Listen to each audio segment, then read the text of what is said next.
The sun hung merciless in the cloudless sky, a blazing orb that sucked every drop of moisture from the earth below. Clara Whitfield pressed her cracked lips together, tasting dust and despair. Her once sturdy boots, now worn through at the soles, scraped against the hard-packed dirt road that stretched endlessly before her. Each step sent small clouds of dust swirling around her tattered skirts. The fabric so faded it was impossible to tell what color it had once been. The Wyoming Territory in 1887 was no place for a woman alone. The land stretched wide and unforgiving, dotted with sagebrush and scattered rocks that shimmered in the heat. In the distance, the mountains rose like ancient sentinels, their peaks promising snow and coolness that never reached the parched valley below. The wind, when it came, brought no relief, only more dust that stung her eyes and coated her throat. Clara paused to adjust the small bundle she carried, all that remained of her former life. Inside were her mother's Bible, a tin cup, a broken comb, and a daguerreotype of her family, their faces already fading from the worn paper. She didn't look at it anymore. The memories hurt too much. 6 months ago, she had been Clara Whitfield, daughter of respectable homesteaders. Her father had worked their small farm with quiet determination. Her mother had kept their sod house neat as a pin, and her younger brother Samuel had filled their days with laughter. Then the fever came, sweeping through their valley like wildfire. First Samuel, then mother, and finally father, all gone within 2 weeks. Clara had nursed them, prayed over them, and buried them with her own hands in the small plot behind their home. The fever had spared her, but the prairie fire that followed had not been so merciful. Started by lightning or a careless campfire, she never knew which. It had consumed everything: the house, the barn, the crops ready for harvest. She had escaped with only the clothes on her back and the few items she now carried. The land agent had been quick to reclaim the property for unpaid debts. Neighbors, themselves struggling to survive, could offer only sympathy and a few days' shelter before she had to move on. Now, after weeks of walking, Clara approached the town of Redemption Creek. It wasn't much, a cluster of wooden buildings huddled together as if for protection against the vast emptiness surrounding them. The main street was wide enough for 2 wagons to pass, lined with businesses that looked as weathered as she felt. A general store, a blacksmith, a saloon, and a small hotel that had seen better days. She straightened her shoulders and smoothed her hair as best she could before entering the general store. A bell tinkled overhead, and the proprietor, a thin man with suspicious eyes, looked up from his ledger. "Help you, miss?" "I'm looking for work," Clara said, trying to keep the desperation from her voice. "I can cook, clean, mend, whatever needs doing." The man's gaze traveled over her disheveled appearance, taking in the dust, the worn clothes, the absence of a wedding ring. "You got references? Someone to vouch for you?" No, I'm new to the area. My family—" She couldn't finish. "Can't help you," he said, already turning back to his ledger. "Try the saloon. They sometimes need help." The dismissal stung, but Clara had grown used to it. She tried the hotel next, then the boarding house. The answers were always the same: no references, no work. By late afternoon, hunger gnawed at her stomach like a living thing. She had eaten the last of her hardtack that morning, and the smell of bread from the bakery was torture.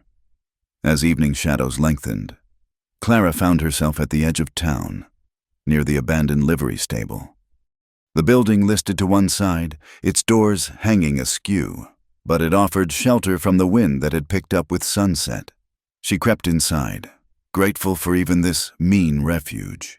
The stable still smelled faintly of horses and hay, though both were long gone. Clara found a corner where some old straw remained and fashioned a bed of sorts. As she settled down, every muscle aching, she heard footsteps outside. A man appeared in the doorway, rough-looking, with several days' beard and clothes that reeked of whiskey. Clara's heart hammered, but she forced herself to stay calm. Well, he drawled. "What have we here?" "Please," Clara said. I'm just resting. I'll move on in the morning." The man stepped closer, and Clara saw he wore a deputy's badge, tarnished and crooked. "This is private property. You're trespassing." "I didn't know. I'm sorry. Unless," he interrupted, his eyes glinting in the dim light, "we can work out an arrangement. You look like you could use a proper meal, maybe a real bed for the night." Clara's stomach turned. She had heard whispers of such arrangements, women trading the only currency they had left when all else failed. "What kind of arrangement?" He moved closer still, and she could smell the liquor on his breath. "Smart girl. The hotel's owner is a friend of mine. I could get you a room, hot meal, maybe even some work come morning. All you gotta do is be friendly." The word hung in the air like a curse. Clara thought of the hunger gnawing at her, the cold that would come with full darkness, the endless road that awaited her tomorrow. Then she thought of her mother's face, the pride in her father's eyes when he looked at her. "I need to think," she managed. The man laughed, an ugly sound. "Don't think too long. Offer expires when I finish my rounds." He sauntered out, whistling tunelessly. Clara wrapped her arms around herself, fighting tears. How had it come to this? She had been raised right, taught that virtue was a woman's greatest treasure. But virtue didn't fill an empty stomach or provide shelter from the elements. As if in answer to her thoughts, a rat scurried across the floor, bold in its search for food. Even the creatures here were desperate, she thought. The wind picked up, whistling through the gaps in the walls, and she shivered. Winter was coming. She had survived this long, but how much longer could she last? When the deputy returned an hour later, Clara was still huddled in her corner. He stood in the doorway, silhouetted against the darkening sky. "Made up your mind?" Clara stood slowly, her legs trembling. But instead of walking toward him, she backed deeper into the stable. "I can't," she whispered. His face darkened. "You're lost, girl. But when you're freezing come December, remember you had a chance." After he left, Clara sank back onto the straw, exhausted. But sleep wouldn't come. Instead, she stared up through the holes in the roof at the stars beginning to appear. They seemed so cold and distant, like the eyes of the townspeople who had turned her away. "Just one roof," she whispered to the darkness, her voice breaking. "Just somewhere safe and warm. I'd give anything, these long, cold nights, for just one place to belong." The wind answered with a mournful howl, and Clara closed her eyes, trying not to think about tomorrow, or the day after, or all the dark days stretching ahead. Somewhere in the distance, a coyote called to its pack, and she had never felt more alone. The morning came harsh and bright, pulling Clara from fitful dreams of home. Her body ached from the hard ground, and her empty stomach cramped painfully. She gathered her meager belongings and stepped out of the abandoned stable, squinting against the early sun. The town of Redemption Creek was already stirring, but Clara turned her back on it. There was nothing for her there but shame and compromise. She headed west, following a trail that wound through the grasslands toward the distant mountains. The road was less traveled here, marked only by wagon ruts and the occasional pile of horse droppings. By midday, the sun had become a brutal companion, beating down relentlessly. Clara's throat burned with thirst, and her vision began to blur at the edges. It was then that the dust storm hit. She saw it coming, a brown wall advancing across the prairie like an army of demons. There was nowhere to hide, no shelter on the open plain. Clara dropped to her knees and covered her head with her arms as the storm engulfed her. Sand and grit pelted her from all directions, filling her nose and mouth, stinging her eyes. The world disappeared into a roaring, brown chaos. She couldn't breathe. Panic seized her as she gasped for air, only to choke on more dust. Her lungs burned, and darkness crept in at the edges of her vision. This was how it would end, she thought dimly, not with fever or fire, but buried alive by the prairie itself. Then, through the howling wind, she heard something else, the lowing of cattle and the thunder of hooves. A shape materialized from the storm, a man on horseback, bandana over his face, driving a small group of cattle toward shelter. He spotted Clara's huddled form and wheeled his horse around. Strong hands pulled her up, and suddenly she was on the horse, pressed against a broad chest. The rider spurred his mount toward a cluster of rocks she hadn't seen, where the cattle were already bunching together. He half carried, half dragged her into the lee of the largest boulder, where the wind couldn't reach. "Breathe slow," a deep voice commanded, pressing a canteen to her lips. Small sips. Clara obeyed, the water like liquid gold on her parched throat. Gradually, her vision cleared, and she found herself looking at her rescuer. He was a large man, broad-shouldered and weathered, with dark hair and eyes the color of winter sky. His face was hard-planed, marked by sun and wind, with a day's worth of stubble shadowing his jaw. "Thank you," she managed between coughs. He studied her with those pale eyes, taking in her disheveled state with an expression that gave nothing away. "Storm'll pass soon. What's a woman doing alone out here?" "I'm traveling, looking for work. On foot? Nearest town's 15 miles back." Clara said nothing, but her silence spoke volumes. The man, he looked to be in his 30s, continued to watch her with that unreadable gaze. When the storm finally died, leaving the world coated in a fresh layer of dust, the man stood. "I'm Elias Blackwood. Got a ranch about 5 miles north. You can ride with me that far." It wasn't really an offer, more a statement of fact. Clara nodded, knowing she had little choice. Her legs were shaky as she stood, and Elias steadied her with a hand on her elbow. His touch was impersonal but not unkind. The ranch, when they reached it, was a reflection of its owner, solid, weathered, and solitary. The main house was built of graying timber, 2 stories with a wide porch that had seen better days. A barn and several outbuildings clustered nearby, all showing signs of neglect. The fence posts leaned at odd angles, and weeds grew tall around the structures. Elias helped her down from his horse and led her to the house. Inside, dust motes danced in the afternoon light streaming through unwashed windows.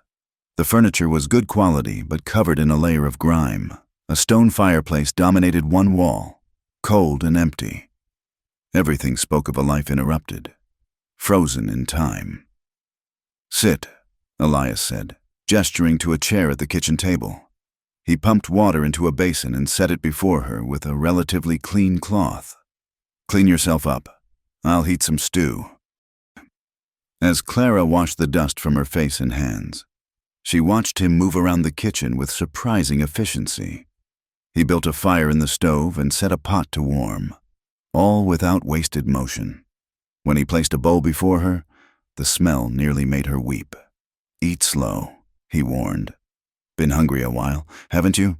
Clara nodded, forcing herself to take small bites despite her body's demands. The stew was simple: beef, potatoes, onions, but it tasted like a feast. "Where's your family?" Elias asked abruptly.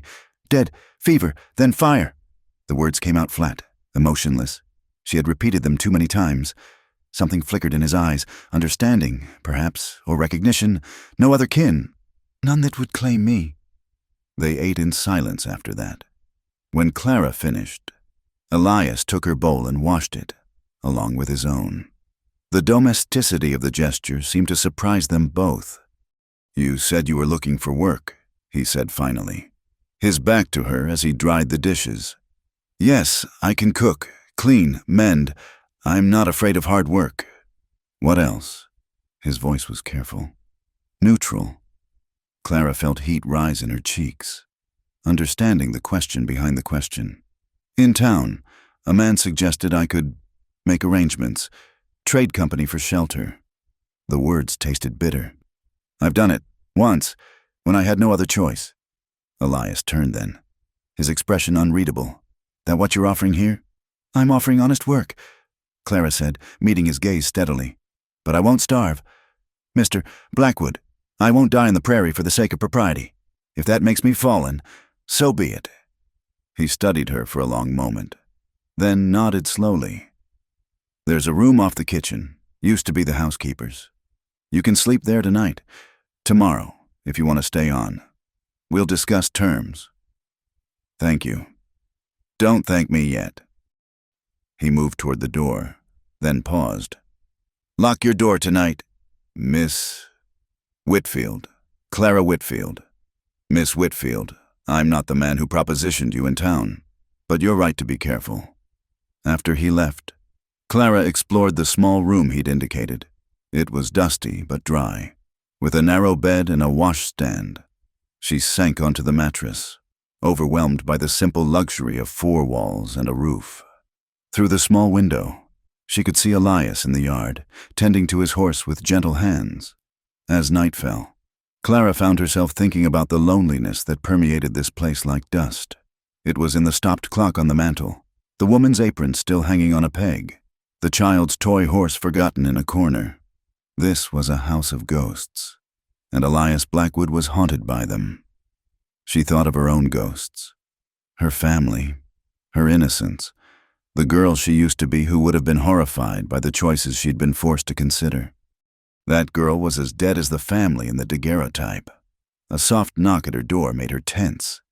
Miss Whitfield? Yes. There's water heating for a bath, if you want it. Tubs in the pantry. Clara nearly wept at the kindness. When she emerged from her room, she found he'd set up a screen for privacy and left soap and a clean, if worn, towel. The bath was heaven, washing away weeks of dirt and degradation. When she returned to her room, clean and drowsy, she found a plate of biscuits and a glass of milk on the small table by her bed. Through the window, she saw a light burning in the barn. Elias, working late. She whispered into the darkness, repeating the words that had become her litany. She sold her nights for shelter. But here, in this house of sorrow that matched her own, the words took on a different meaning. Perhaps what she had to offer wasn't just the currency of her body, but the possibility of life returning to a place that had forgotten it. Tomorrow would bring negotiations and difficult conversations. But tonight, for the first time in months, Clara Whitfield fell asleep feeling something almost like hope. Dawn broke gray and cool, with clouds gathering on the horizon. Clara woke to the sound of activity in the yard, the lowing of cattle and the creak of gate hinges. She dressed quickly and found Elias in the kitchen, coffee already brewing on the stove. Morning, he said without looking up from the papers spread before him. Coffee's ready, breakfast fixings in the pantry. Clara poured 2 cups and began preparing a simple meal of bacon and eggs. The domesticity felt strange, but not unwelcome. When she set the plate before him, Elias looked surprised. You didn't have to. If I'm to stay, might as well start earning my keep. He nodded slowly, then gestured to the window. Storm's coming. Need to move the cattle to the south pasture before it hits higher ground there. I could help. Elias looked skeptical. You ever work cattle? No, but I can learn. I'm stronger than I look. After breakfast, Elias found her an old pair of his wife's riding clothes. They hung loose on Clara's frame, but they were more practical than her tattered dress. The boots were a size too big, but thick socks made them workable. Can you ride? Some. My father taught me. He saddled a gentle mare named Buttercup and gave Clara quick instructions. Stay behind the herd. If a cow breaks away, just shout. Don't try to chase it yourself. The work was harder than anything Clara had done before. The cattle were stubborn, determined to graze despite the approaching storm. Dust filled her nose and mouth as they moved the herd slowly across the grassland. Her legs ached from gripping the saddle, and her hands blistered from the reins. But there was something freeing about it, too. Out here, her past didn't matter. She was just another pair of hands doing necessary work. Elias rode with easy grace, whistling and calling to the cattle in a language they seemed to understand.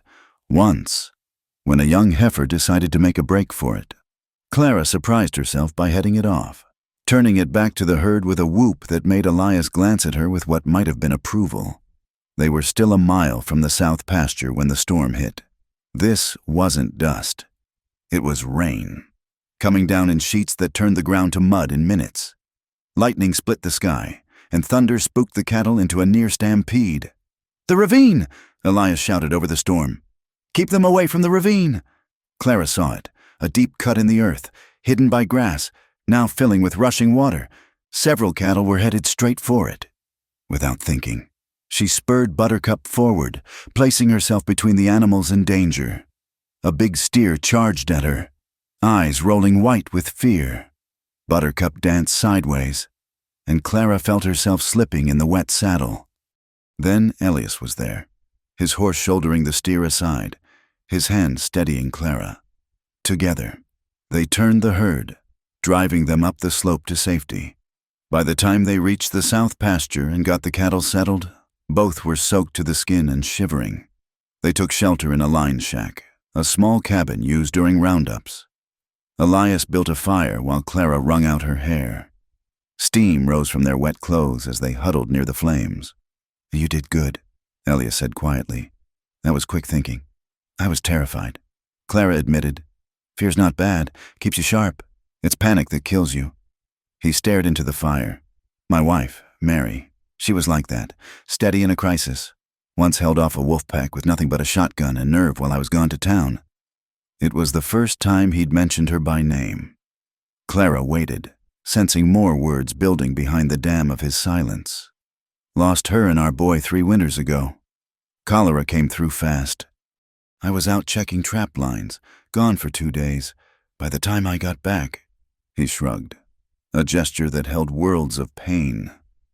"Buried them myself. Neighbors said I should sell, move on, but this land, it's all I have left of them. I'm sorry," Clara said softly. "I lost my family too. Fever took them all in 2 weeks. Then fire took everything else. I know it's not the same, but—" "Loss is loss," Elias interrupted. "Doesn't matter how it comes, changes you just the same." They sat in companionable silence, listening to the rain on the roof. The fire crackled, casting dancing shadows on the rough walls.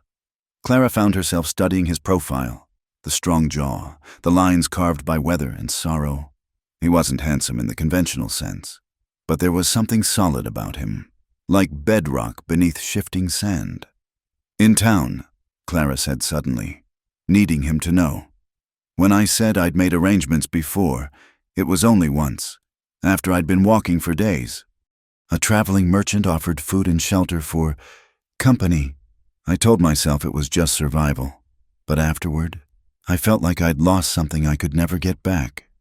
Elias turned to look at her fully. "We all do things to survive that we wouldn't choose otherwise. Doesn't make you less than what you are. What am I, though? Not respectable anymore. Not innocent. You're alive," he said simply. "That counts for something out here." The rain was letting up, the storm moving east. Elias stood and checked the weather. "We should head back. Gets cold up here at night." The ride back was quiet, both lost in thought. The ranch looked different to Clara now, not just a weathered collection of buildings, but a monument to endurance. As they unsaddled the horses in the barn, Elias spoke again. $20 a month, plus room and board. You cook, keep house, help with stock when needed. Sundays off, no. Other expectations." It was more than fair. "I accept." He nodded and started to leave, then paused. "That merchant, he give you any trouble after?" "No, never saw him again." "Good." There was something protective in his tone that made Clara's chest tighten. That evening, as she prepared supper, Clara found herself humming, something she hadn't done in months. The kitchen was warm, the storm had passed, and she had work, shelter, and perhaps even the beginning of friendship. After the meal, Elias surprised her by helping with dishes. They worked side by side in comfortable quiet. When Clara reached for a plate at the same moment he did, their hands touched, both pulled back as if burned. "Sorry," they said in unison, then shared a rueful smile. Later, alone in her room, Clara whispered her nightly words. She sold her nights for shelter, but the shame that usually accompanied them was fading. Here, in this house marked by loss, with a man who understood the prices survival demanded. She began to think that perhaps she hadn't sold her soul after all. Perhaps she had preserved it for a moment like this. when she could offer her labor freely, with dignity intact. Through her window, she saw a light in Elias's bedroom, imagined him lying awake with his own ghosts. Tomorrow would bring more work, more small moments of connection or awkwardness as two damaged souls learn to exist in the same space. But tonight, with a full belly and tired muscles that spoke of honest work, Clara allowed herself to believe that broken things could sometimes be mended, even if the cracks always showed. The last thing she saw before sleep took her was a single star through the clouds, bright and steady as hope itself. 3 weeks passed in a rhythm of work and quiet companionship. Clara had transformed the house. Windows gleamed, floors shone, and the smell of fresh bread often filled the kitchen. Elias seemed to walk easier through rooms that no longer echoed with dust and neglect. They had settled into a routine of shared meals and evening conversations by the fire, carefully skirting around the growing awareness between them. The trouble started on a Saturday market day in Redemption Creek. Clara had accompanied Elias to town for supplies, wearing her best mended dress and a bonnet Mary Blackwood had left behind. She felt almost respectable as they drove the wagon down Main Street. Elias had business at the bank, so Clara went alone to the general store with their list. She was examining fabric when she heard the whispers start. "That's her," a woman's voice hissed. The vagrant Elias Blackwood took in. "Shameful," another responded. "A single woman, living with a widower. You know what that means." Clara's hands stilled on the calico, but she kept her eyes down. She had expected this, had braced for it, but the words still stung. Heard she was selling herself to travelers before Blackwood found her. The first woman continued, not bothering to lower her voice. "Lord knows what goes on at that ranch after dark. Mrs. Henderson, Mrs. Pruitt." The store owner's voice was nervous. "Perhaps, don't you shush us. Mr. Garrett, it's a disgrace. That poor Mary Blackwood must be turning in her grave." Clara set down the fabric and turned to face her accusers. Mrs.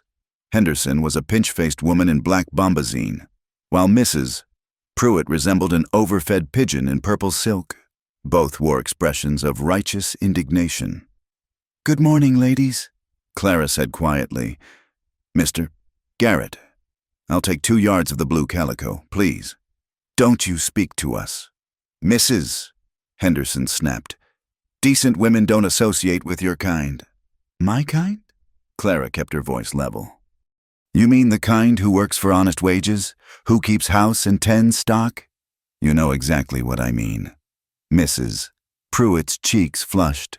"Living in sin with that man, bold as brass." "I work for Mr. Blackwood. I sleep in the housekeeper's room. There's nothing improper. Nothing improper about a fallen woman sharing a roof with a man?" Mrs. Henderson's voice rose. "You've bewitched him, turned him from his grief. It's shameful." The bell over the door chimed, and Clara's heart sank as more townspeople entered, drawn by the commotion. Among them was Deputy Silas Hartley, the same man who had propositioned her in the abandoned stable. Well, Hartley drawled, his eyes lighting with malicious pleasure. "If it isn't Miss Whitfield, found yourself a comfortable situation after all? I see." "Deputy," Clara acknowledged stiffly. "Ladies," Hartley turned to the gossiping women. "You might be interested to know that Miss Whitfield here was quite desperate when she arrived in town. Why, she spent a night in the old stable, entertaining offers for companionship." Gasps rippled through the growing crowd. Clara felt heat rise in her cheeks, but kept her chin high. "That's not— Are you calling me a liar?" Hartley stepped closer, his badge glinting. "I found her there myself. Offered her honest help, and she made it clear what kind of woman she was. Now she's got her hooks in poor Blackwood." "That's enough." The deep voice cut through the chatter like a blade. Elias stood in the doorway, his face carved from granite. The crowd parted as he moved to Clara's side. "Mr. Blackwood," Mrs. Henderson began. "We're only trying to protect—" "Protect what? My reputation?" Elias's laugh was bitter. "Where was this concern when my wife and son died? when I was half mad with grief. Not one of you set foot on my land for 2 years. We respected your mourning." "Mrs. Pruitt protested. "You abandoned me," Elias said flatly. "Now you want to drive away the one person who's brought life back to that house? She's a—" Deputy Hartley started. Elias's hand shot out. Gripping the deputy's shirt front, "Choose your next words very carefully." "Elias, no." Clara touched his arm. "It's not worth it." Hartley jerked free, his hand moving to his gun. "That's assault. Blackwood." "Then arrest me." Elias's eyes were ice cold. "But know this, if I hear you've spread one more lie about Miss Whitfield, if you so much as look at her wrong, we'll settle it permanent-like." "Is that a threat?" "It's a promise." Sheriff Thomas Wade pushed through the crowd, his weathered face grim. "What's all this?" "Mrs. Henderson immediately launched into her complaints, joined by Mrs. A. Pruitt and Deputy Hartley. The sheriff listened, then looked at Clara. "Miss Whitfield, these are serious accusations about your character." Clara felt Elias tense beside her, but she touched his arm again. "Sheriff, I came to town seeking honest work. I was desperate. Yes, alone and hungry. Deputy Hartley did find me sheltering in the stable. He offered me an arrangement, which I refused. Mr. Blackwood hired me as his housekeeper. That's all." "She's lying," Hartley snarled. "Am I?" Clara met his gaze steadily. "Would you like to tell the sheriff exactly what arrangement you offered? What you said when I refused?" Hartley's face reddened, and the sheriff's eyes narrowed. "Silas, I was trying to help. Like you helped the widow Martinez last year?" The sheriff's voice was knowing. "Or those saloon girls you've been taking bribes from?" The crowd began to murmur, the tide of opinion shifting. Deputy Hartley backed toward the door. "I don't have to stand here and—" "Yes, you do," Sheriff Wade said mildly. "In fact, why don't you come with me? We need to discuss your conduct." After they left, the crowd began to disperse, though whispers followed Clara and Elias as they completed their purchases. Outside, loading the wagon, Clara finally spoke. "I'm sorry, I've brought trouble to your door." "No," Elias's voice was firm. "They brought it, small minds and bitter hearts." He helped her onto the wagon seat, his hands lingering on her waist. "Clara, I need to tell you something." She waited, heart pounding. "These past weeks, you've made that house feel like home again. I don't care what they say. I don't care about your past. I care about—" He stopped, struggling with words. "Elias."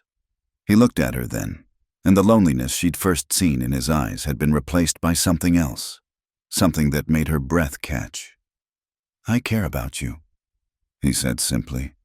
"Lord help me, I've tried not to—" Told myself it was too soon, that I was dishonoring Mary's memory. But she wouldn't want me to live in that tomb forever. And you understand. About loss. About going on when going on seems impossible. "Elias, Thunder rumbled overhead, cutting off her words. The afternoon sky had darkened while they were in the store. Clouds piling up like black mountains. The first fat raindrops began to fall. "Storm's coming," Elias said. "We'd better get home." But as they drove out of town, Clara saw riders on the horizon, Hartley and some of his rougher associates. Her heart sank. The deputy's humiliation wouldn't go unanswered. That night, as rain lashed the windows and lightning split the sky, Clara lay awake listening. She had seen the worry in Elias's eyes at supper, the way he checked the locks and loaded his rifle. The confrontation in town had shifted something between them, brought feelings to the surface that could no longer be ignored. A sound outside made her sit up. Horses. Voices carrying on the wind. She crept to the window and saw them. 5 men, Deputy Hartley in the lead, approaching the house. Clara threw on a wrapper and ran to Elias's room, not caring about propriety. He was already up, pulling on his boots. "How many? 5, maybe 6. He handed her a shotgun. "You know how to use this?" "Yes." "Good. Stay inside. If they get past me—" "They won't." Clara's voice was fierce. "We stand together." He looked at her for a long moment, then nodded. "Together." They moved to the front room as boots stomped onto the porch. Hartley's voice rang out, slurred with drink. "Blackwood, send out your whore, and we'll leave peaceful like." Elias's answer was to cock his rifle audibly. "You boys have one chance to ride away. Big talk for one man." Another voice called. "He's not alone." Clara shouted, making her presence known. Silence fell, broken only by the storm. Then Hartley laughed. "See, boys, she's got him trained already. Come on out, sweetheart. We'll show you what real men are like." Elias moved toward the door, but Clara caught his arm. "No, that's what they want." She raised her voice again. "Deputy Hartley, still angry that I chose an empty stable over your bed? Must sting, being rejected by a desperate woman." The words hit their mark. With a roar, Hartley charged the door. Elias was ready. The door flew open, and the deputy ran straight into the butt of Elias's rifle. He went down hard, blood streaming from his nose. The other men hesitated, suddenly less sure without their leader. In that moment of uncertainty, Sheriff Wade's voice boomed from the darkness. "That's enough, boys! Drop those guns!" The sheriff and 3 deputies emerged from the rain, weapons drawn. They had followed Hartley's gang from town. In minutes, it was over. Hartley and his men were disarmed and cuffed. "Thought they might try something," the sheriff told Elias. "Hartley's been a problem for too long. This gives me cause to clean house." As the lawmen led their prisoners away, Elias and Clara stood on the porch, rain misting around them. The danger had passed, but the air between them crackled with a different kind of electricity. "Clara," Elias said softly, turning to face her, "what you said in town, about standing together—" "I meant it," she whispered. His hand cupped her face, thumb brushing away a raindrop. Or was it a tear? So did I. The kiss was inevitable as the storm itself, gentle at first, then deeper as weeks of careful distance collapsed. Clara's arms went around his neck, and she tasted rain and coffee and the promise of something she'd thought lost forever. When they broke apart, both breathing hard, Elias rested his forehead against hers. "I love you, Clara Whitfield. I know it's too soon, too complicated, but—" "It's not," she interrupted. "Love comes when it comes. We've both learned that life's too short to waste on what others think." Thunder crashed overhead, and they laughed, suddenly giddy with relief and possibility, as they went inside, leaving the storm behind. Clara knew that whatever came next, gossip, judgment, or acceptance, they would face it as they had faced tonight's danger, together. The morning after the storm dawned clear and bright, washing the world clean. Clara woke in her small room, the events of the night before feeling like a dream, but the bruise on Deputy Hartley's pride and the memory of Elias's kiss were all too real. At breakfast, a new shyness hung between them. Elias focused intently on his coffee, while Clara busied herself with unnecessary tasks. Finally, he cleared his throat. "Clara, about last night, do you regret it?" she asked quickly, needing to know. "No." His answer was immediate and firm. "But we need to talk about what comes next. I won't have you staying here under a cloud of scandal." "It's not fair to you." "What are you suggesting?" Elias took a deep breath. "I'm suggesting we make this proper. You could move into the main part of the house. Share my life not as a housekeeper, but as my wife, if you'll have me." Clara's hand stilled on the dish she was washing.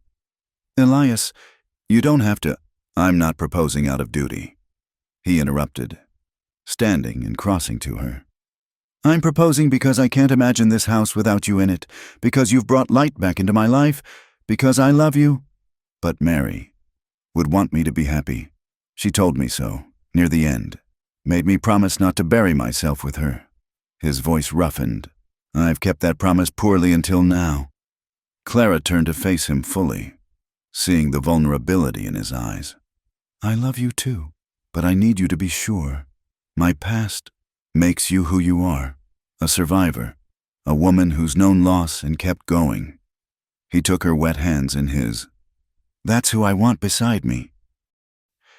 "Then yes," Clara whispered. Yes, I'll marry you. The kiss that sealed their engagement was tender, full of promise. When they broke apart, Elias was grinning like a boy. We'll go to town tomorrow, see Reverend Miller, make it official as soon as possible. But that afternoon brought an unexpected complication. A buggy approached the ranch, and Clara recognized the driver, Mrs. Adelaide Morrison, the banker's wife and the closest thing Redemption Creek had to society leadership, unlike Mrs. Henderson and Mrs. Pruitt. Mrs. Morrison carried herself with genuine dignity. Mr. Blackwood, Miss Whitfield. She greeted them formally. I've come to discuss yesterday's unfortunate incident. Elias tensed, but Clara touched his arm. Would you like some tea, Mrs. Morrison? That would be lovely. Once seated in the newly cleaned parlor, Mrs. Morrison got straight to the point. What Deputy Hartley and those women did yesterday was disgraceful. My husband has already spoken to several business owners about barring Hartley from their establishments. That's unexpected, Elias said carefully. Mr. Blackwood, I knew your Mary. She was a good woman who wouldn't want you to live alone forever. Mrs. Morrison turned to Clara. As for you, Miss Whitfield, I've made inquiries. The Whitfields of Nebraska were respectable farmers. That you've fallen on hard times through tragedy rather than moral failing matters to those of us with sense. Clara felt tears prick her eyes. Thank you. However, Mrs. Morrison continued, living here unmarried does neither of you any favors. If you're going to build a life together, and it's clear you are, do it properly. We plan to marry, Elias said, as soon as possible. Good. And Miss Whitfield, I'd like to offer you something. She pulled out a wrapped package. This was my daughter's. She outgrew it before she could wear it. It would make a lovely wedding dress, if you're not too proud to accept. Clara opened the package with trembling hands. Inside was a dress of cream-colored silk, simple but elegant. I don't know what to say. Say you'll wear it, and that you'll both come to dinner after the wedding. It's time this town remembered how to be neighborly. After Mrs. Morrison left, Clara held the dress against herself, marveling at the unexpected kindness. Elias wrapped his arms around her from behind. See, not everyone in town has a narrow mind. She mentioned making inquiries about my family. Clara said thoughtfully, I wonder what she found. Does it matter? Clara considered, then shook her head. No, that life is gone. This is my life now. The next few days passed in a whirlwind of preparations. Word of their engagement spread quickly, bringing mixed reactions. Some, influenced by Mrs. Morrison's support, offered congratulations. Others maintained their disapproval, but kept it to whispers. Reverend Miller, a kind-faced man in his 60s, agreed to perform the ceremony immediately. I've seen too much death to stand in the way of new beginnings, he told them the night before the wedding. Clara couldn't sleep. She stood by her window, looking out at the star-filled sky, when a soft knock came at her door. Can't sleep either? Elias asked, standing in the doorway. Too much to think about? Having second thoughts? No. She turned to him. Just thinking about the journey that brought me here, all the dark moments when I thought I'd never be happy again. Elias entered the room, stopping at a respectful distance. I know what you mean. After Mary died, I thought my capacity for joy had died with her. Then you arrived, covered in dust and half dead from thirst.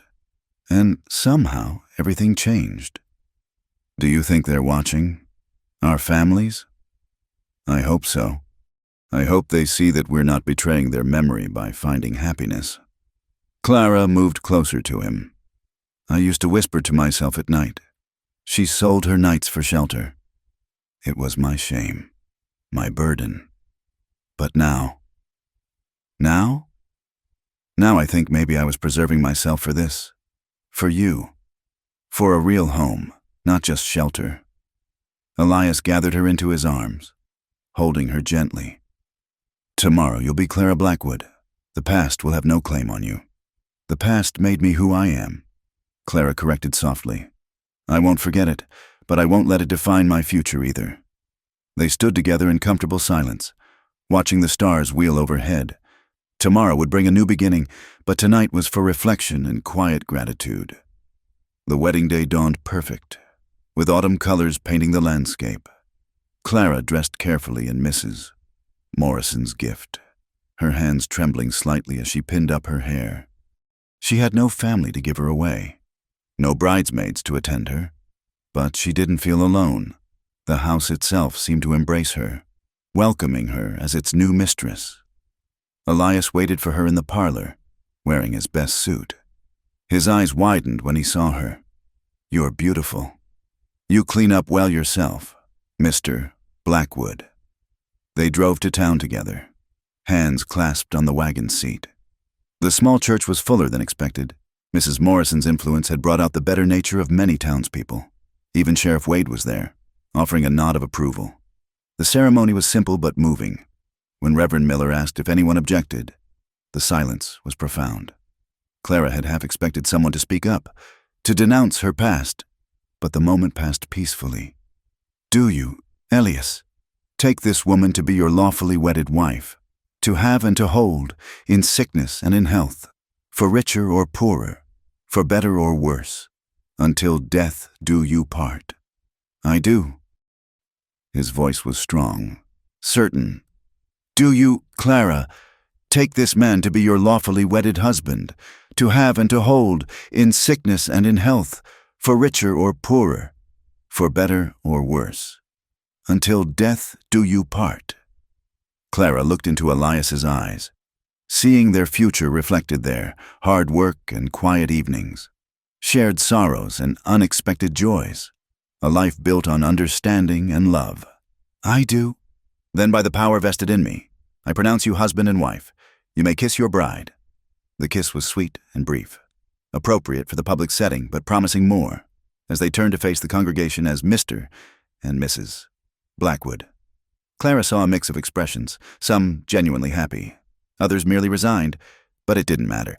She had found her place, her person, her home. The dinner at the Morrisons was surprisingly pleasant. Mrs. Morrison had invited carefully, creating a gathering that felt inclusive rather than exclusive. By the end of the evening, Clara felt she had made at least a few allies in her new community. As they drove home under a canopy of stars, Elias took her hand. "Any regrets, Mrs. Blackwood?" "None, Mr. Blackwood. Though I do wonder what happens now." "Now?" He smiled. "Now we build a life.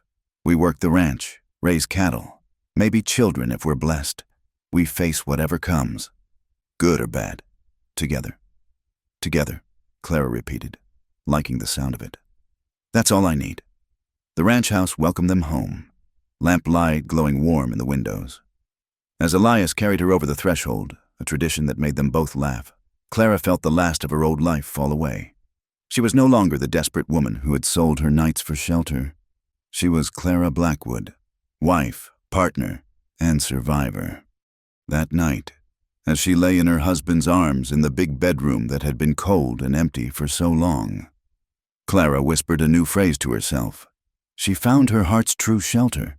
The rancher took her heart, her body, and gave her forever in return. And in the darkness, held safe in the circle of Elias's embrace, she finally understood that sometimes the longest roads led to the sweetest destinations. The peace of their new marriage lasted exactly 3 weeks. Clara first noticed the smoke while hanging laundry on a crisp October morning. Black plumes rose from the eastern pasture where their best grazing land stretched toward the hills. She dropped the wet sheet and ran to find Elias. "Fire!" she gasped, pointing to the horizon. Elias took one look and his face went grim. "That's no wildfire. Too concentrated. Someone set that deliberately." They rode hard toward the smoke, joined by their 2 hired hands, Jake and old Tom. The damage was worse than Clara had feared. A wide swath of prime grassland was already consumed, flames licking hungrily at the dry autumn grass. "We can stop it at the creek," Elias shouted, already organizing the men. "Clara, ride to the Johnsons and the Millers. We need every hand we can get. Clara wheeled Buttercup around and rode harder than she ever had, her heart pounding with more than exertion. She knew who was behind this. Deputy Hartley had been released after a week in jail, his badge stripped but his hatred intact. She'd seen him in town, watching them with venomous eyes. The neighbors responded quickly. Within an hour, a dozen men and women were fighting the fire line, beating at flames with wet blankets and digging trenches. Clara worked alongside them, her dress singed and face blackened with soot. When Sarah Johnson's 5-year-old son wandered too close to the advancing flames, Clara didn't think, she just acted. The child had been gathering pretty rocks, oblivious to danger. Clara swept him up just as a wind gust sent flames roaring toward where he'd been standing. She ran, feeling heat sear her back, and dove behind a boulder with the boy clutched to her chest. "Tommy!" Sarah Johnson's scream pierced the roar of the fire.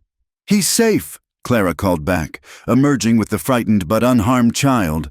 Sarah ran to them, tears streaming down her soot-stained face. "You saved him. Oh, Clara, you saved my baby." There was no time for more. The fire was jumping the creek in places, sparks carried by the capricious wind. They fought on, backs aching, lungs burning from smoke, just when it seemed the fire would overwhelm them. Reverend Miller arrived with a wagon full of men from town, including Sheriff Wade. "Saw the smoke from the church steeple," the Reverend explained, already rolling up his sleeves. "Couldn't let good folks fight alone." With the reinforcements, they gradually gained control. By late afternoon, the fire was contained, though smoke still rose from the blackened earth. Nearly a quarter of Elias's grazing land was destroyed. As the exhausted firefighters gathered at the ranch house, Clara and the other women prepared food and tended wounds. She noticed the change in how people looked at her, no longer with suspicion, but with respect. Sarah Johnson stayed close, telling everyone how Clara had saved Tommy. Sheriff Wade pulled Elias aside, but Clara heard their conversation. "This was arson, no doubt about it," the sheriff said quietly. "Found lamp oil residue at 3 different points. Professional job." "Hartley," Elias said flatly. "That's my thought, but proving it's another matter. He's been drinking at the saloon all day. Plenty of witnesses. He hired someone. Probably. I'll investigate. But," the sheriff shrugged helplessly. That night, after everyone had gone, Clara and Elias sat on the porch, staring at the ruined pasture. The acrid smell of smoke still hung in the air. "We'll have to buy feed for winter," Elias said heavily. "That grassland was supposed to see us through. We'll manage," Clara said firmly. "We've both survived worse." He pulled her close. "When I saw you running toward those flames with the Johnson boy, my heart stopped. Clara, I can't lose you. You won't, but I couldn't let him." "I know. It's who you are. It's one of the reasons I love you." He was quiet for a moment. "The town saw it too. You've won them over in a way I never could. Some of them, maybe, but whoever did this, will try again." Elias finished grimly. "We need to be ready." They spent the next days working to salvage what they could, moving cattle to the remaining good pasture and calculating how much feed they'd need to purchase. The financial blow was serious, but not fatal, if nothing else happened. But something else did happen, though not what they expected. 4 nights after the fire, Clara woke to the sound of horses. She reached for Elias, but his side of the bed was empty, heart racing. She grabbed the shotgun and crept to the window. In the yard below, lit by a 3/4 moon, she saw them, a group of riders, masked and armed, surrounding Elias. He stood tall despite being outnumbered, rifle in hand but not yet raised. "Burn my land. Now you come for me?" Elias's voice carried clearly. "At least Hartley has the spine to show his face." "This ain't about Hartley," one rider growled. "This is about protecting what's ours. You married trash, Blackwood. That makes you trash too. The only trash I see is hiding behind masks like cowards." Clara eased the window open, shotgun ready. But before she could act, more horses thundered into the yard. Sheriff Wade and 6 deputies surrounded the masked riders. "Evening, gentlemen," the sheriff said conversationally. Nice night for a ride. Course, threatening folks on their own property is illegal, masks or no masks. Sheriff, the lead rider said nervously. We weren't. Oh, I think you were. See, I've been watching this place since the fire. Had a feeling something like this might happen. Wade's voice hardened. Now, you can remove those masks and face charges. Or you can ride out and never come back. Your choice. There was a tense moment when violence seemed inevitable. Then, one by one, the masked riders wheeled their horses around and galloped away. The sheriff watched them go, then turned to Elias. Recognized a few horses, despite the masks. I'll have words with their owners tomorrow. Thanks, Tom. Thank your wife. She's the one who convinced Mrs. Morrison to pressure me for protection. That woman has more steel in her than half the men in this county. Clara felt a flush of embarrassment and pride. She had indeed spoken to Mrs. Morrison, but hadn't expected such swift results. After the sheriff left, Elias found Clara on the stairs, shotgun still in her hands. Planning to take on 8 men by yourself? If necessary. She set the gun aside, hands trembling now that the danger had passed. I won't let them hurt you. My fierce protector, he murmured, pulling her close. What did I do to deserve you? You gave me a chance when no one else would. You saw me, not my past. They held each other in the darkness, listening to the night sounds returning. Crickets, an owl, the distant howl of a coyote. Normal sounds of a Wyoming night, as if masked riders and threats were just bad dreams. The next morning brought unexpected visitors. Sarah Johnson arrived with several other women from town, arms full of preserved food and supplies. For your winter stores, Sarah explained. It's not much, but we wanted to help after what you've lost. Clara was overwhelmed. I don't know what to say. Say nothing. Mrs. Morrison said, appearing with more supplies. This is what neighbors do. Besides, we owe you more than a few jars of preserves for saving young Tommy.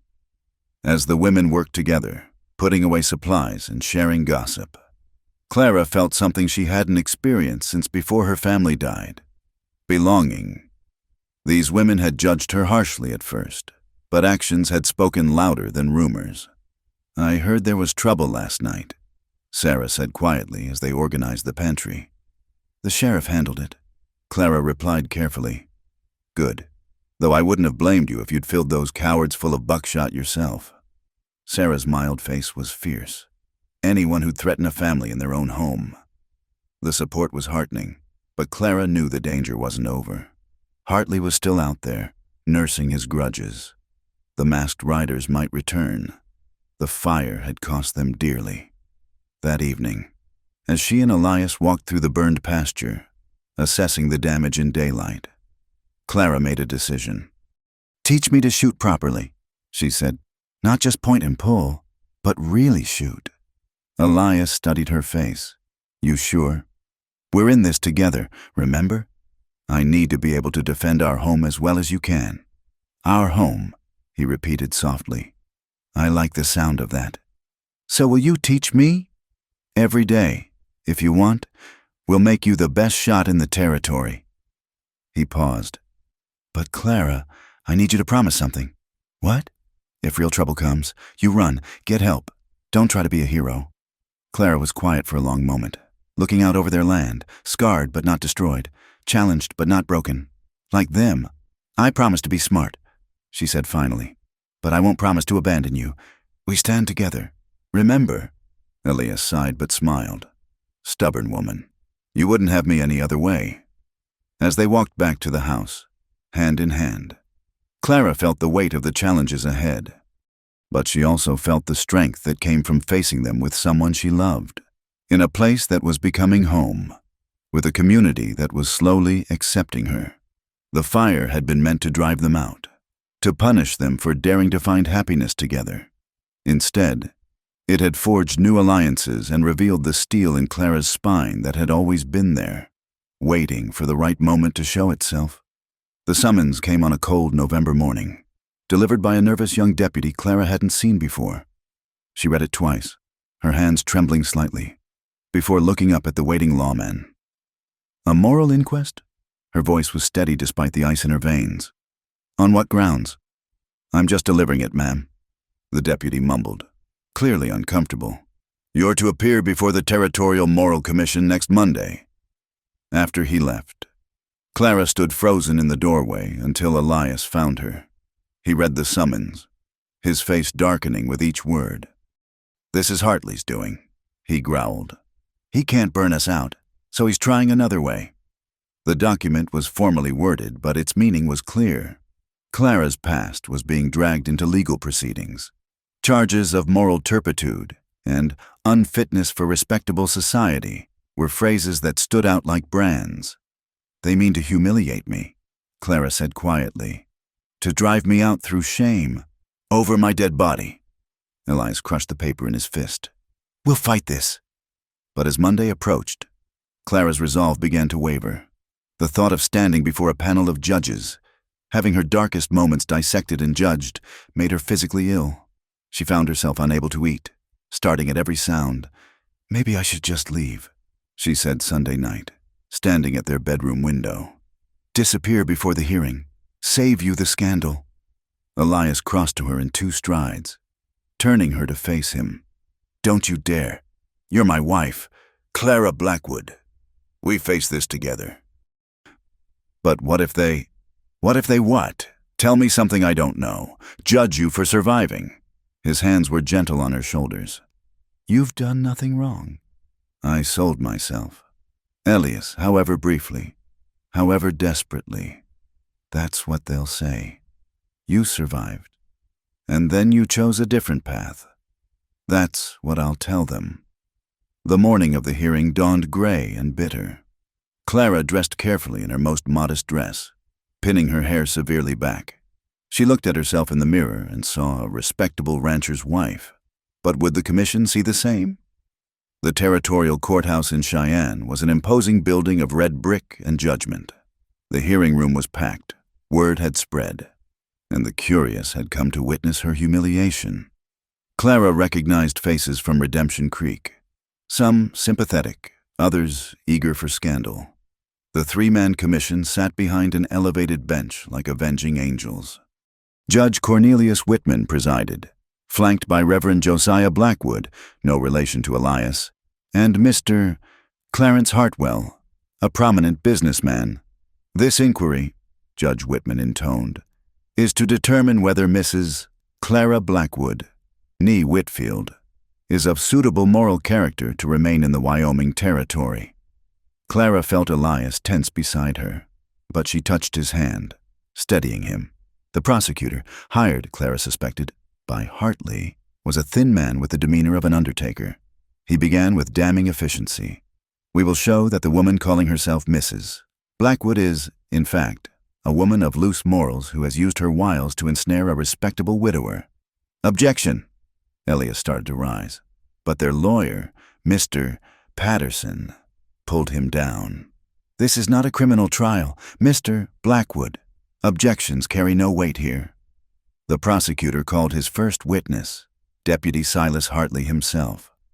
Clara's stomach turned as he took his seat, his bruised pride evident in every line of his body. Deputy Hartley, the prosecutor began. Tell us about your first encounter with the defendant. Found her in an abandoned stable. Sir, vagrant. When I offered legitimate assistance, shelter at the church, honest work, she made it clear she was willing to trade favors for comfort. That's a lie, Clara burst out, then bit her tongue as the judges frowned at her. You'll have your turn, Mrs. Blackwood. Judge Whitman warned. Hartley continued his fiction, painting Clara as a seductress who had propositioned him. Other witnesses followed, people who had seen her in town looking desperate, who whispered about a woman living unmarried with Elias. By noon, Clara felt flayed raw. Every difficult choice, every moment of desperation was twisted into evidence of moral failure. The crowd murmured and gasped at each revelation, feeding on her pain. When the prosecution rested, Mr. Patterson stood. He was young but determined, hired by Mrs. Morrison, despite the potential damage to his reputation. "Mrs. Blackwood," he began gently. "Tell us about your family." Clara's voice started weak but grew stronger as she spoke of her parents, their farm, their values. She described the fever that took them, the fire that destroyed everything. When she reached the part about walking for days, alone and starving, her voice broke. "I was desperate," she said simply. "I had never been hungry before, truly hungry, where your body starts to consume itself. I sought work everywhere, but without references, without family. I was turned away again and again. And the night in the stable—" Clara lifted her chin. "Deputy Hartley found me there, yes, but his offer wasn't what he claims. He suggested I could earn a bed and meal by keeping him company. I refused. I chose to stay in that cold stable rather than compromise myself for his satisfaction." Hartley's face reddened, but he stayed silent. "But you admit," the prosecutor interrupted, "that you had previously entered into such arrangements." The room went silent. Clara felt every eye upon her. This was the moment she dreaded. "Once," she said clearly. "After 2 weeks of walking, I was dying. A traveling merchant offered food and shelter for companionship. I agreed because the alternative was death." She looked directly at the judges. "I'm not proud of it, but I'm not ashamed of choosing life." "And then, Mr. Patterson prompted gently. "Then I met Elias. He offered honest work for honest wages. He treated me with respect, saw me as a person rather than an object. We fell in love." Her voice grew stronger. "We married properly, before God and witnesses. I've been a faithful wife, a hard worker, a good neighbor. She saved my son." The voice rang out from the gallery. Sarah Johnson stood, her husband trying to pull her down. "This woman ran through fire to save my Tommy. That's the only moral character I care about." Judge Whitman banged his gavel. "Order, sit down, Mrs. Johnson, or be removed." But Sarah's outburst had opened floodgates. "Mrs." Morrison stood next. "If we're discussing moral character, perhaps we should discuss Deputy Hartley's numerous complaints from women in our community. Or shall we only judge those who've suffered misfortune?" More voices rose. Neighbors who had fought the fire beside Clara. Women she'd helped with sick children. Men who'd seen her work alongside Elias with uncommon dedication. "Order," Judge Whitman shouted, red-faced. "This is not a town meeting." Elias stood then, his presence commanding silence. "Your Honors, I'd like to speak." "This is highly irregular. So is this entire proceeding," Elias said flatly. "You're trying my wife for the crime of survival, for choosing life over death, hope over despair." He turned to address the room as much as the judges. "Yes, Clara came to me desperate. So what? I was desperate too, dying slowly in that house, surrounded by ghosts. We saved each other.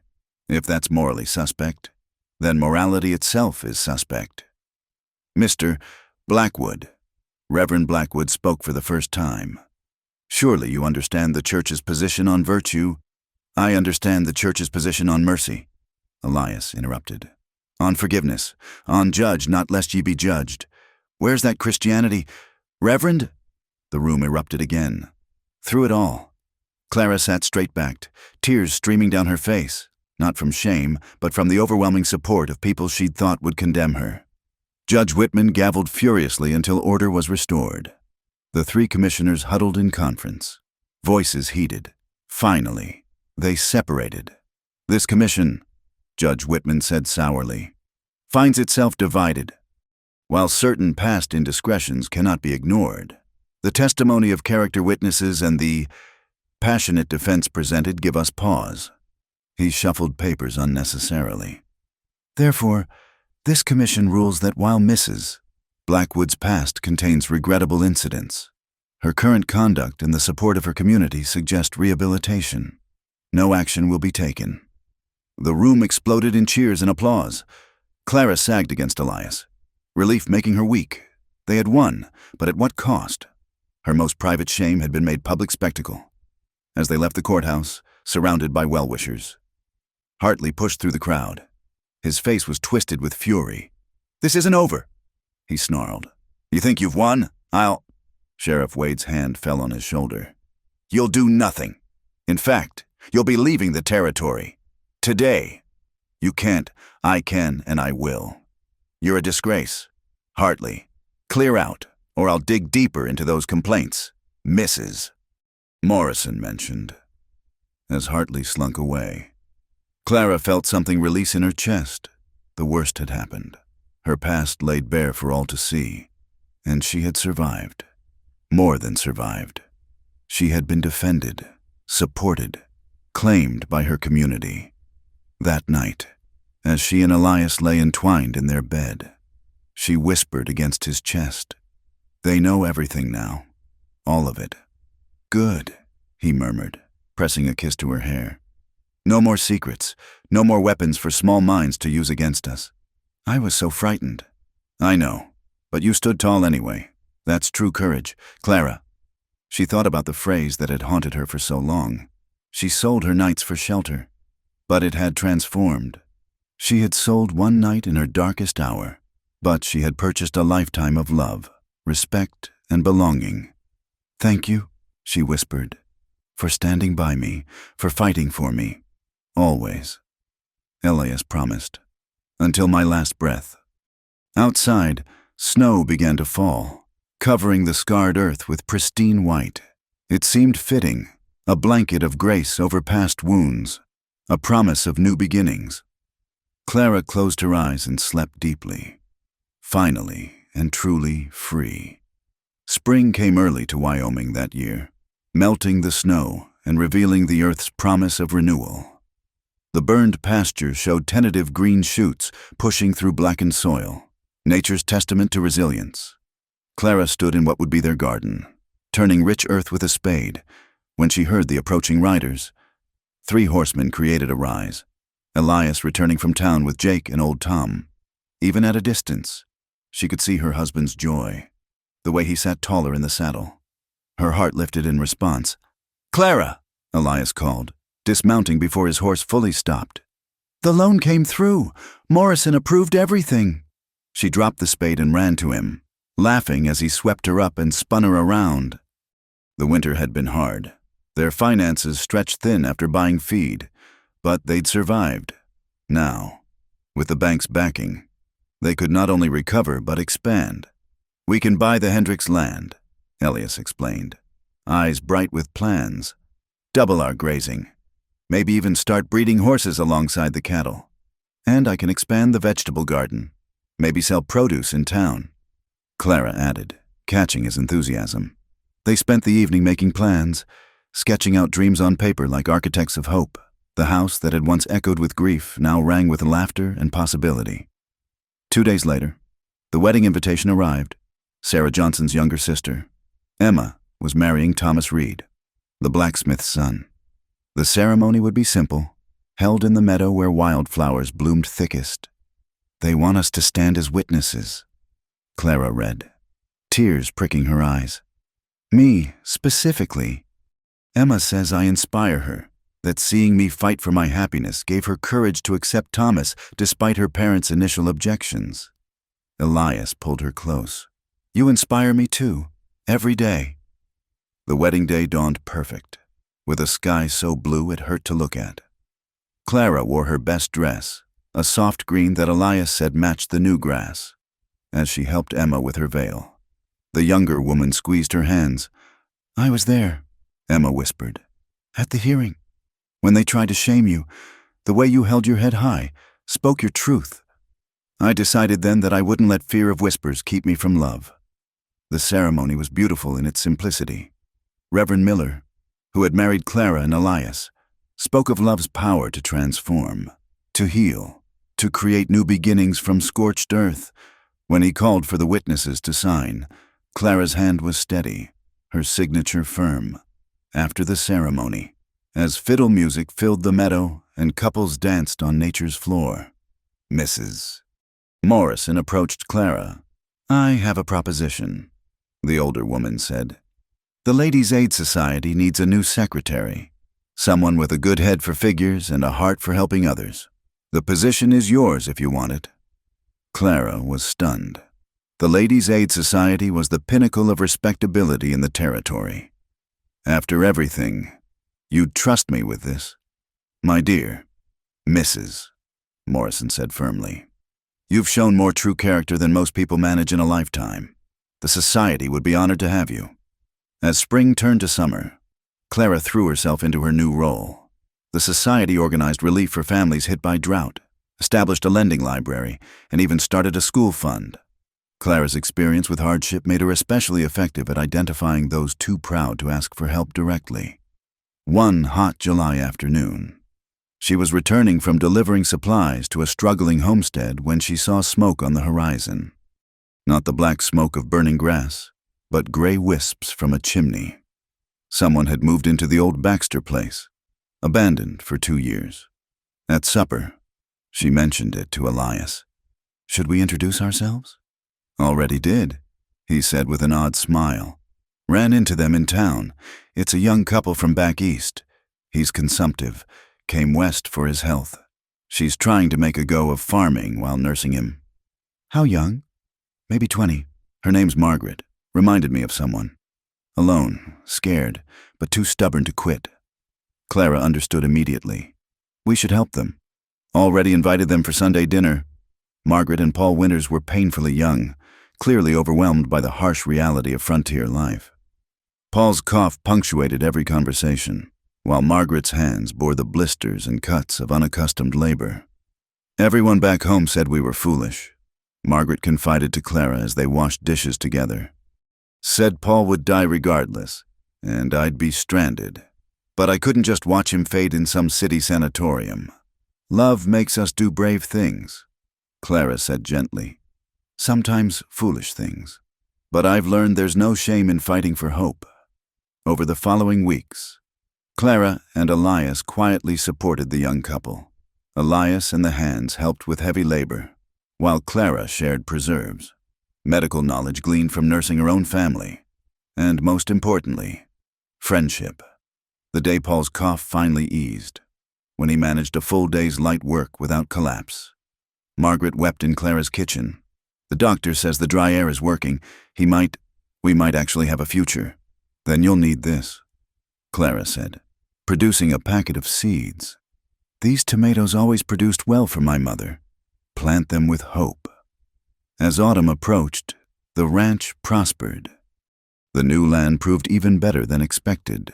The cattle grew fat, and Clara's garden produced abundantly. The house no longer felt like a memorial, but a home, filled with the comings and goings of neighbors who had become friends.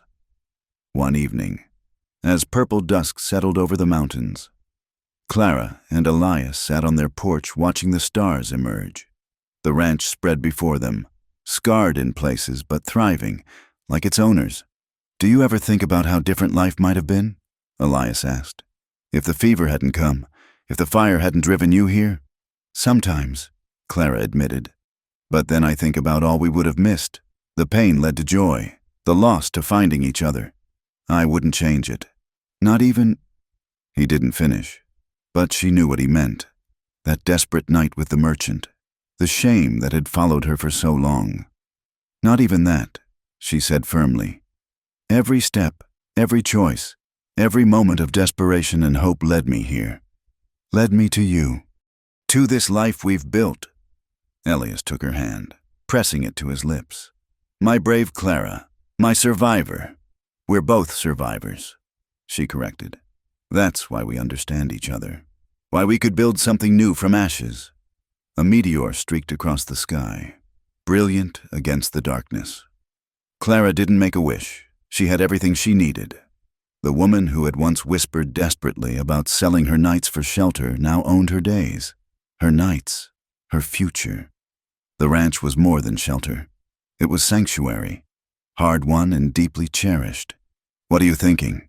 Elias asked, noting her silence. About that scared girl in the stable, convinced she had nothing left to offer but shame. If she could see this... Clara gestured to their land, their home, their life together. She can see it, Elias said softly. She's sitting right here, transformed but not erased. That girl's courage got you here. Clara, Don't forget her. Honor her. Clara leaned into his warmth, feeling the truth of his words. She had sold a piece of herself in her darkest hour, but she had purchased so much more: dignity, love, community, and a future bright with promise. As if summoned by their contentment, a rider appeared on the moonlit road. Clara tensed from old habit, but Elias squeezed her hand reassuringly. It was only Jake, returning from town with mail. "Letter for you, Mrs. Blackwood," he called cheerfully. "From Nebraska." Clara's hands trembled as she opened it. Inside, in careful script, was a message that made her gasp. "Dear Cousin Clara, we have only just learned of the tragedy that befell your family. Mother was estranged from your father, but blood is blood.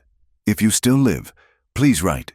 We have a small inheritance from your grandmother that belongs to you. Your cousin, William Whitfield." Family. Clara breathed. "I have family still." "Will you write back?" Elias asked. "Yes, but not seeking rescue or escape. I'll write to tell them about the life I've built, the man I married, the home we've made.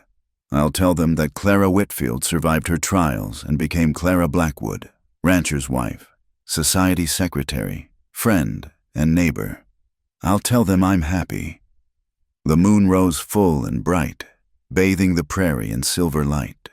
Somewhere in the distance, coyotes sang their wild song, and the wind carried the promise of rain.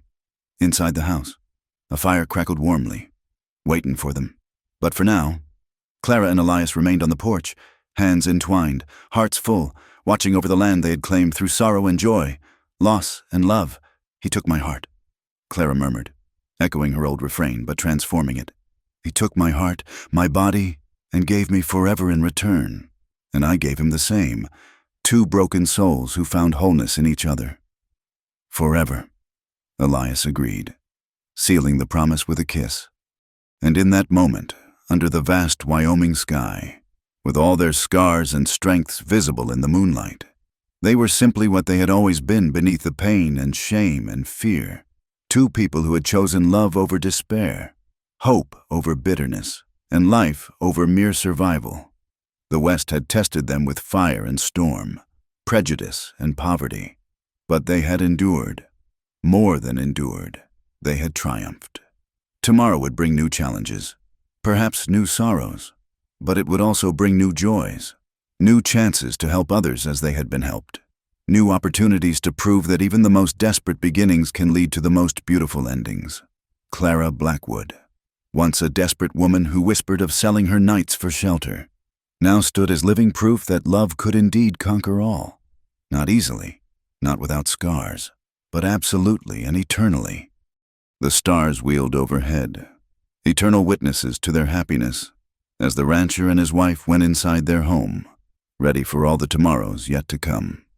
Thank you so much for listening to this story. I'd love to know where you're enjoying this tale, whether you're listening during your commute, relaxing at home, or perhaps working on your own ranch under wide open skies. Please subscribe to the From Wild West channel and share your thoughts about Clara and Elias's journey in the comments below. Your engagement helps us bring more of these authentic frontier love stories to life.